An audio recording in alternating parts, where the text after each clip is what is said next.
আসসালামু আলাইকুম প্রিয় দর্শক, আজকে আপনাদেরকে লাউ চিংড়ি তৈরি করে দেখাবো।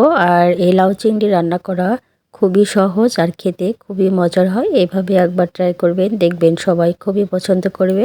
তো লাউ চিংড়ি রান্না করার জন্য প্রথমে কড়াইতে দিয়ে দিচ্ছি পরিমাণ মতো তেল। তেলটা যখন হালকা গরম হয়ে আসবে তখন এখানে দিয়ে দিব আমি কাঁচামরিচ 4-5টি, পেঁয়াজ কুচি দিয়ে দিচ্ছি হাফ কাপের মতো। তো পেঁয়াজটাকে আমি কিছুক্ষণ ভেজে নেব। পেঁয়াজটা যখন দেখবেন সেদ্ধ হয়ে এসেছে আর কালারটা একটু চেঞ্জ হয়ে এসেছে, তখন এই পর্যায়ে আমি দিয়ে দিচ্ছি কেটে ধুয়ে রাখা চিংড়ি মাছ। আমি বড় সাইজের চিংড়ি মাছ ব্যবহার করেছি, আপনারা চাইলে ছোট চিংড়ি দিয়েও রান্না করতে পারবেন।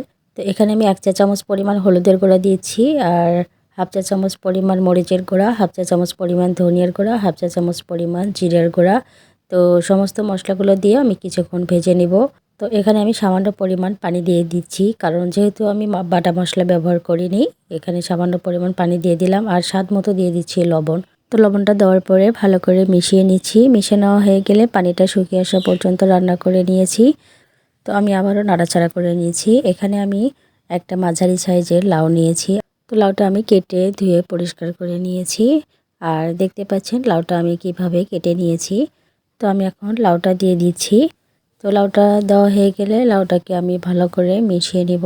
আর লাউ রান্নায় কখনো অতিরিক্ত মশলা ব্যবহার করবেন না, এতে করে লাউয়ের স্বাদটা কিন্তু নষ্ট হয়ে যায়। তো লাউটা মিশিয়ে নিয়ে ঢাকনা দিয়ে ঢেকে আমি 5 মিনিটের জন্য রান্না করে নিচ্ছি। তো 5 মিনিট পর আমি ঢাকনাটা খুলে নিচ্ছি। তো দেখতে পাচ্ছেন লাউ থেকে কিন্তু পানিটা ছেড়ে দিয়েছে। আর আমি কিন্তু এখানে কোনো প্রকার পানি ব্যবহার করিনি।